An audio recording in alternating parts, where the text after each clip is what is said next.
2 years ago, I was married to a loser named Ron. I'm not using this term lightly or out of spite. It's the only word that truly captures how toxic and draining he was as a partner. He was, without a doubt, the most emotionally, mentally, and financially exhausting person I have ever been involved with. The worst part is that I was so blinded by love and hope at the time that I gave him my all, everything I had to give, and then some. It feels almost unbelievable now to say that I literally poured my blood, sweat, and tears into making our relationship work, only for him to take, and take, without giving anything back. Ron and I dated for 3 years before getting married. During that time, he never managed to hold down a proper job, which was frustrating. But at least, back then, he seemed to be trying. He would take on odd jobs here and there and claimed he was working towards something better. I chose to believe him because we were still young and I thought his ambition would eventually lead somewhere. Then life threw us a curveball. I found out I was pregnant. This was unexpected as we were not even trying. I didn't even have enough time to think about my choices before Ron started pressuring me to get married. He insisted it was important to him that our child be born within a proper family. He said he wanted to do the right thing for me and the baby. At the time, it felt like a romantic and honorable gesture. I was already emotionally invested in him, and I wanted to believe in the dream of building a happy family together. Foolishly, I agreed to marry him, thinking it was the best decision for all of us.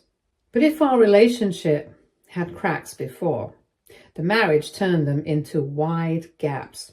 Almost immediately after we tied the knot, things began to unravel.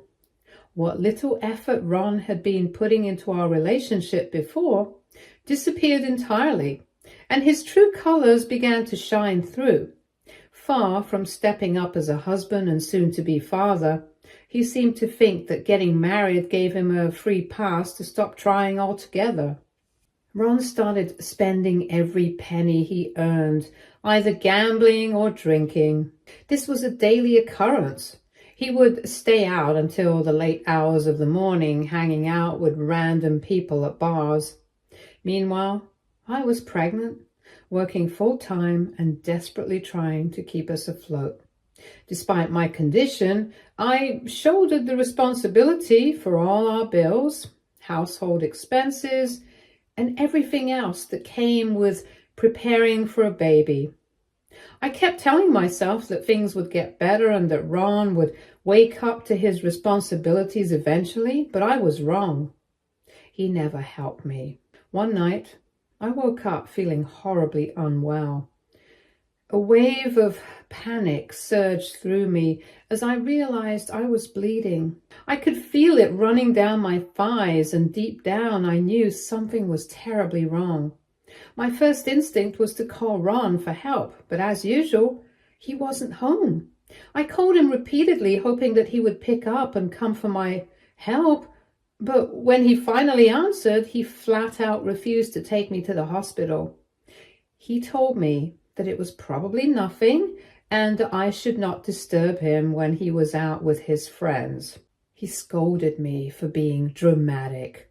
At that moment, I realized I couldn't rely on him, not even in a dire emergency. I had no choice but to drive myself to the hospital, trembling with fear and pain the entire way. The doctors confirmed my worst fear. I had suffered a miscarriage. My baby, the little life I had been nurturing and dreaming about, was gone. I felt like I could not breathe and didn't know what to do. And to make matters worse, when Ron found out about my miscarriage, he blamed me for the loss of our child. He had the audacity to suggest that it was somehow my fault that my body had failed, or worse, that I had done something to cause it. His words were like knives twisting in wounds that were already unbearable. I was already drowning in guilt, questioning every move I had made during my pregnancy. And here was the man who was supposed to be my partner, pouring salt on my deepest wounds. He even told me that God had taken the child away from me and given it to someone else who was more deserving. For weeks after the miscarriage, I lived in grief and shame. I would cry for hours in bed, unable to even get up and go to work. Ron didn't try to console me or help me process the loss. Instead, he only made me feel worse, as though I was somehow unworthy of even basic compassion. He would act disgusted whenever he saw my face. I was the one who had to finally pick myself up and try to distract myself with work. Despite what I was going through, I knew we needed the money. Then Ron lost his job due to his company's downsizing. After this, our situation worsened. Instead of using this setback as motivation to find another job or contribute to our household in any meaningful way, he just gave up. He started to spend all day, every day at home playing video games.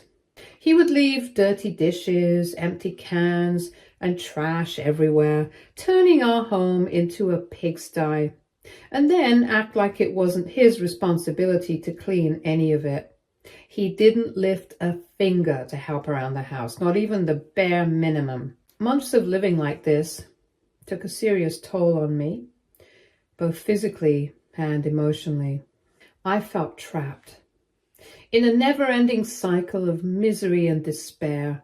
I became so overwhelmed by the weight of it all that I came dangerously close to ending my own life twice. But somehow, through sheer willpower, I pulled myself back from the edge.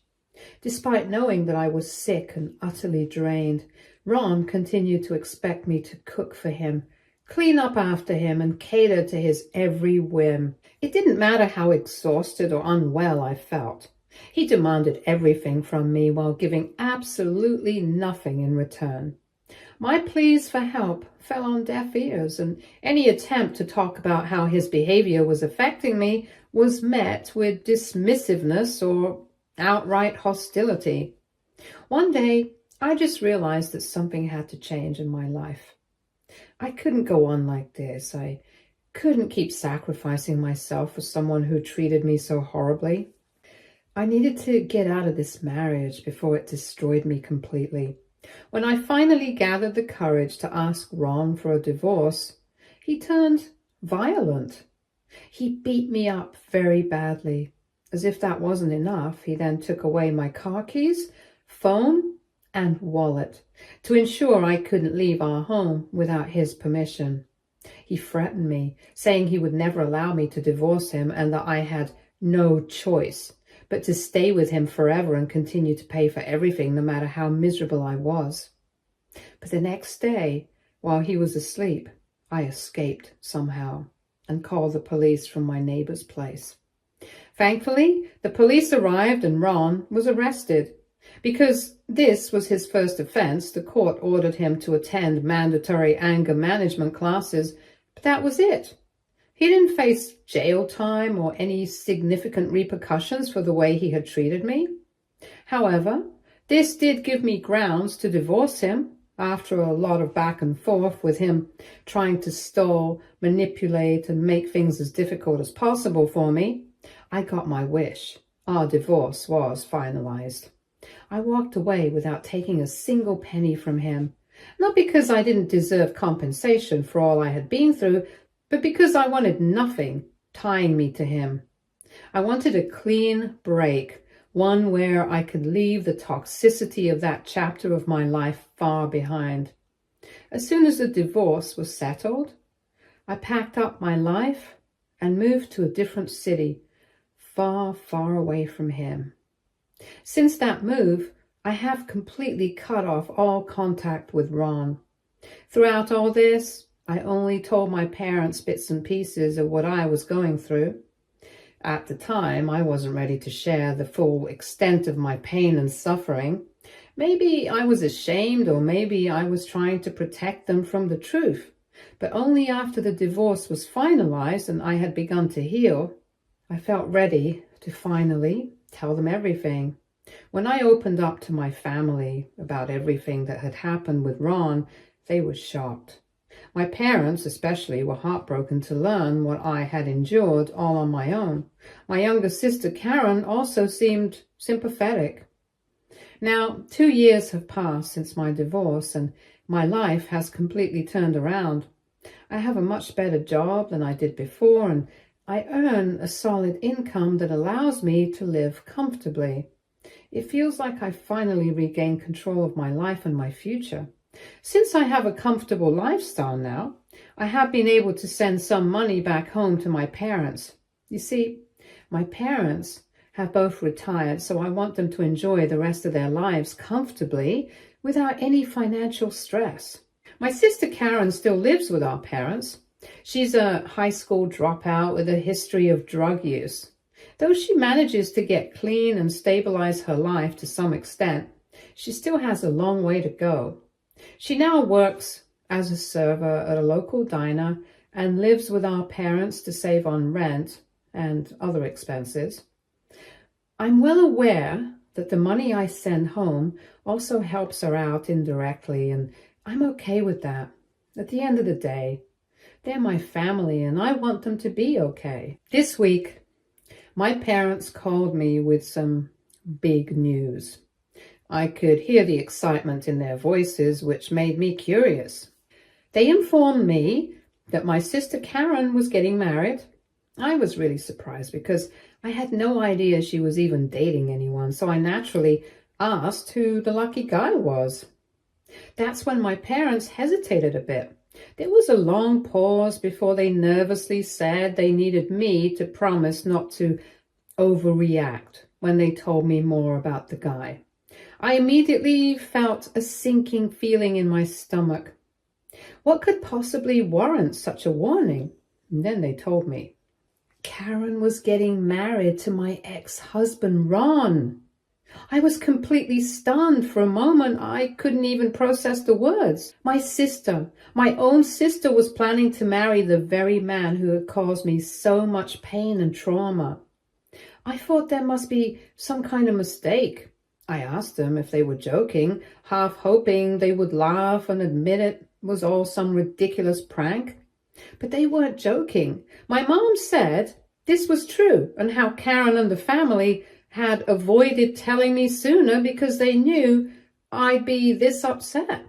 Apparently, they wanted to soften the blow by waiting to give me this big news. She then went on to tell me how Karen and Ron had met accidentally a few months ago when Ron had come into the diner where Karen works, and what began as a casual encounter turned into a friendship, and that so-called friendship quickly blossomed into a full-blown romance between them.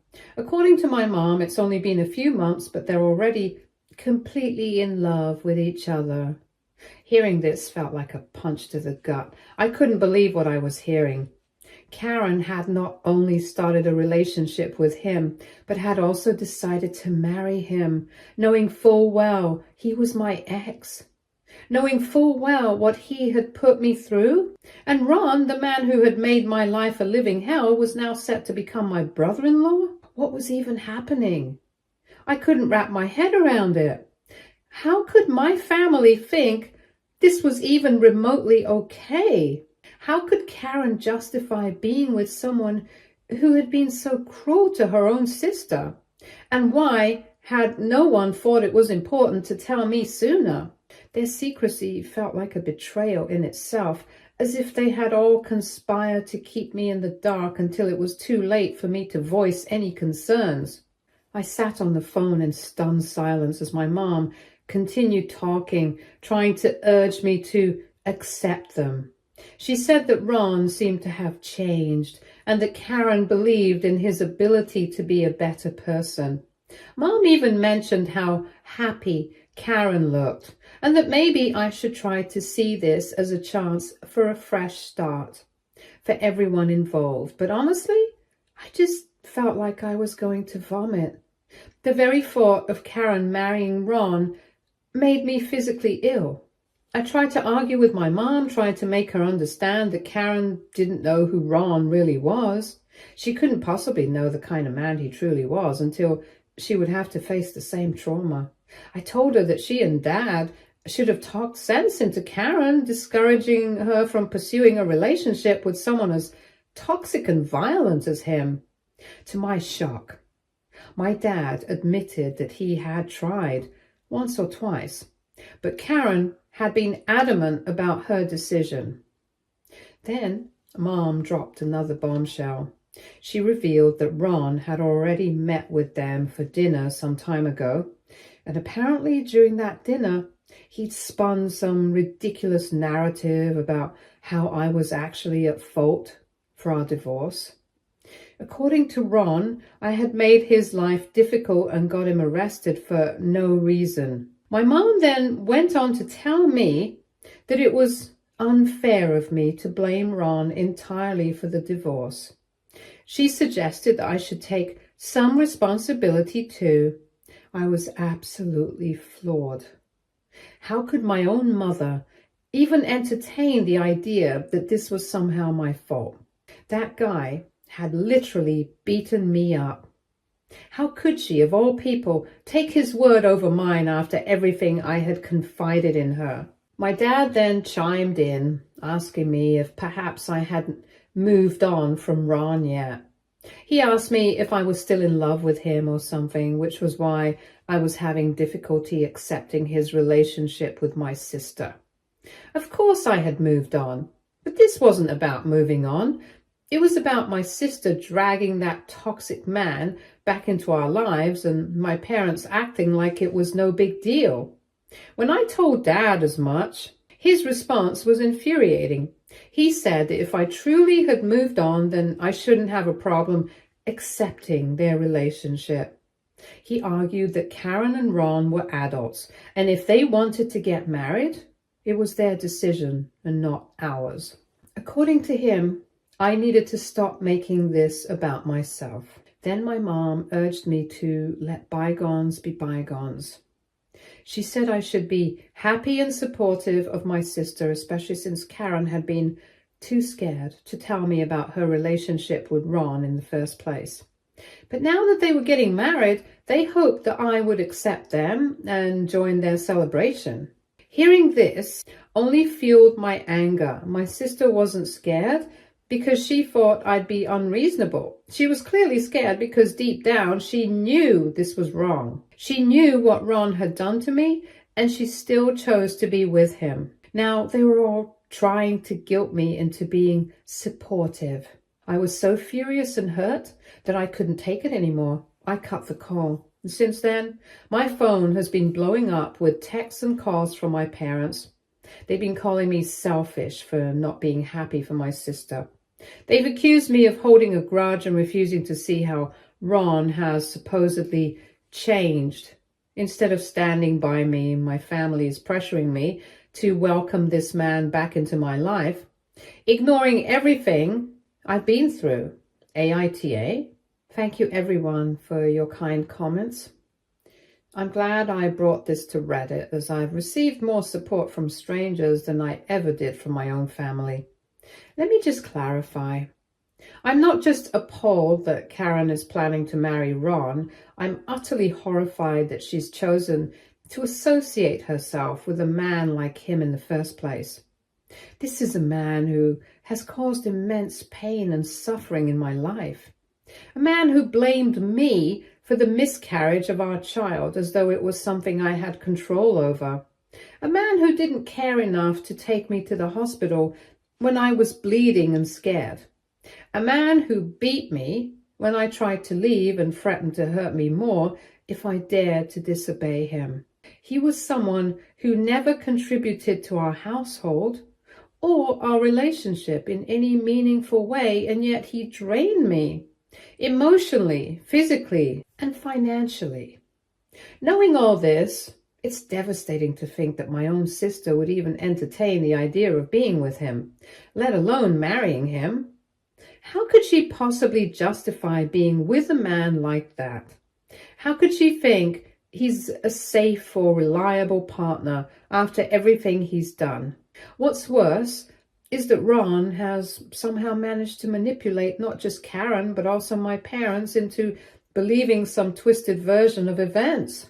He's made them think that I was partly at fault for our divorce, as if I didn't try everything I could to make our marriage work before finally realizing it was a lost cause. The fact that my own family is even entertaining these lies feels like a deep betrayal. As the oldest sibling, I've always felt a certain responsibility towards Karen. Even though we've had our ups and downs, I've always cared about her and wanted the best for her. And that's why this situation is so painful for me. I can't stand by and watch her make the same mistakes I did, especially with a man as dangerous and toxic as Ron. She doesn't deserve the kind of life I endured. No one does. I know that simply staying silent and cutting them off won't solve anything. As much as I feel hurt and betrayed by my family right now, I can't just turn my back on them without at least trying to talk some sense into them first. That's why I decided to schedule a video call with my parents and Karen sometime this week. I want to confront them directly about this situation. I need to make them understand exactly what Ron is and what he's capable of. I'll remind them of everything I went through because of him, the abuse, the manipulation, the trauma, and I'll plead with them to see reason before it's too late. This won't be an easy conversation. I know I'll face resistance, and I know there's a chance they won't listen to me. But I have to try for my own peace of mind. I need to know that I did everything I could to protect my sister from making this catastrophic mistake. After this, if she still chooses to go through with this marriage, then at least I'll know that I tried my best. Well, the video call with my family didn't go the way I had hoped. In fact, it turned into a nightmare. I gathered all the evidence I had, including the medical records documenting the abuse I had suffered at Ron's hands. I had never shown my family this, but this time I wanted to show my family irrefutable proof of the pain and suffering he had caused me. Not as a way to make it about myself, but to warn Karen about what kind of man she was dealing with. I laid everything out as clearly and calmly as I could, along with my records recounting the years of trauma I endured and expressing my genuine fear that she might face the same fate. But instead of understanding or even sympathy, Karen immediately went on the defensive. She argued that Ron had suffered just as much as I had during our marriage and accused me of being an attention seeker, claiming that I was using my past experiences to gain sympathy from everyone. She told me how Ron had told her that I was the one who had instigated him to lash out at me, and that I had been wrong to call the police on him when he physically assaulted me. As if that wasn't enough, Karen then made a cruel and shocking comment about my miscarriage. She mocked me, saying that maybe it was for the best that I lost my baby with Ron, because clearly I wasn't meant to be his wife for a long time or a mother to his child. Hearing this was devastating. I couldn't believe that my own sister could say something so heartless and dismissive to me about one of the most traumatic experiences of my life. The one thing I did notice was throughout the call, my parents mostly stayed quiet. When they did speak, it was to try to calm us down rather than take a firm stance. I needed them to stand up for me, to see the truth, but instead, they seemed more concerned about keeping the peace and agreeing with my sister. My dad assured me that they'd keep a close eye on Ron to ensure he wouldn't harm Karen like he harmed me. I asked him about how he would do that, and this is when Dad informed me that apparently Ron was supposed to move in with them after his marriage with Karen. I argued with Dad that this was a very bad idea. However, Dad yelled that it was his house, so it was up to him and not me to decide who could or couldn't live there. He told me that it was the right decision for Ron to move into Karen's room after the wedding, since they didn't have a place of their own yet. My parents claimed that this arrangement would allow Karen and Ron to save money, while also they could keep a watch over them. I warned my parents that once they let him in, he'd never leave. Ron is a freeloader, plain and simple. The moment he gets comfortable, he'll find every excuse to stay, draining their resources and bringing chaos into their home. They were opening the door to disaster. I asked my parents if they had truly thought this through. Did they really believe that Ron had changed? Did they think they could somehow manage him better than I could, despite everything he had done to me?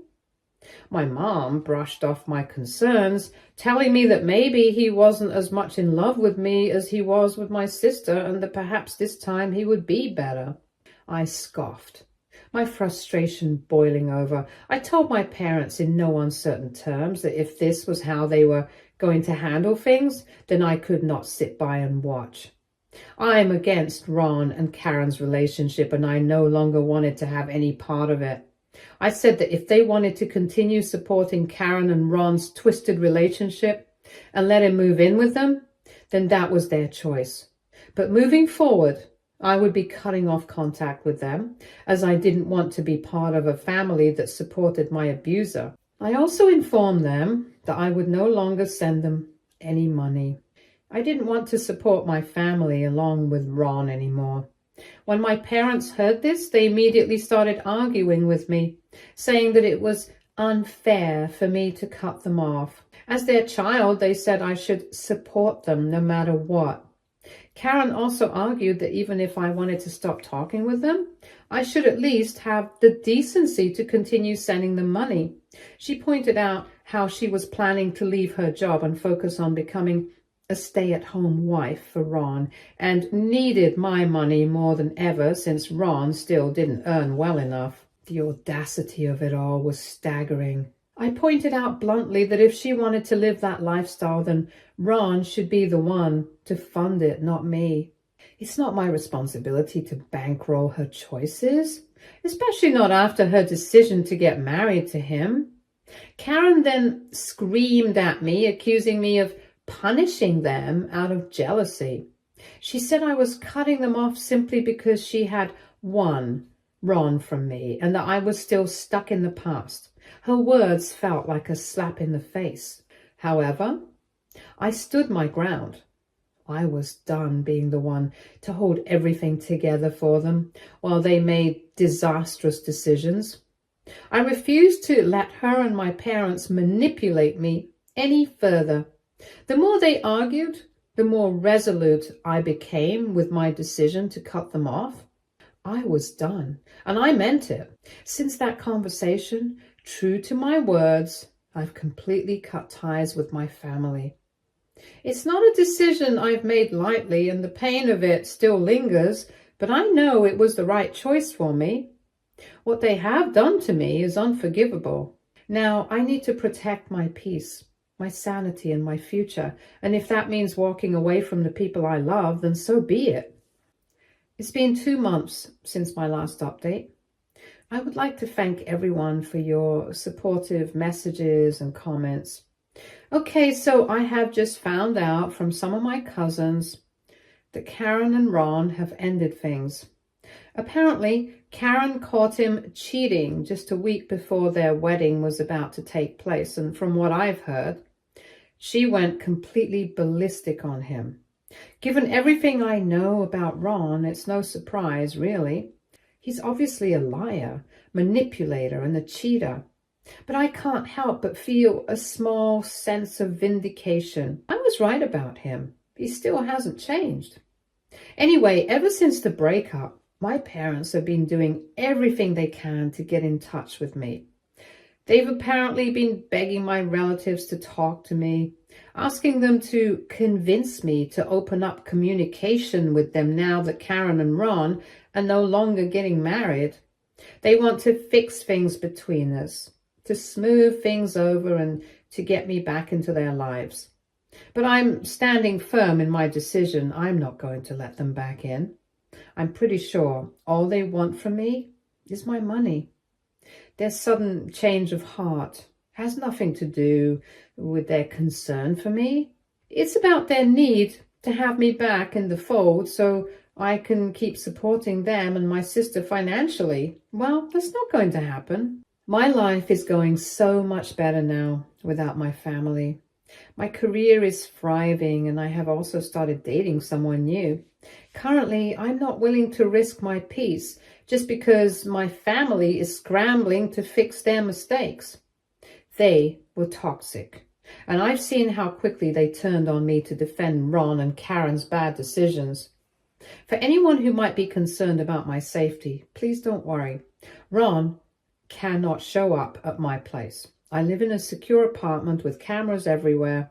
If he ever does show up, believe me, I will get him arrested. And this time, we'll make sure he goes to prison. It's been 6 months since my last update. I don't know if anyone's still following this story, but I just wanted to update that my parents sent me an email recently saying that my dad had been in an accident and broken his hand. They're claiming that some of the medical bills aren't fully covered by insurance, and apparently they've fallen behind on some other bills. Now they want me to pay for everything. They're also whining about how Karen isn't helping them with anything, which, shocker, doesn't surprise me at all. What really gets me, though, is the sudden wave of apology they're throwing at me. Apparently they're realizing how wrong they were all those months ago, and how they treated me badly for no reason. They even mentioned how they should have listened to me about Ron and how sorry they were for pushing me away. They're acting like I owe them something just because my dad got hurt. Where was their concern before, when they sided with him over me? Oh, how convenient. Now that they need something, they finally acknowledge their mistakes. Too little, too late. I don't care anymore. The last thing I'm going to do is let them back into my life. This isn't about their health or their bills. It's about them trying to manipulate me into giving them money again. So, even after that email, I have chosen not to respond. And I don't plan to. They can figure things out on their own. Stay tuned for more stories from Our Girl Relationships.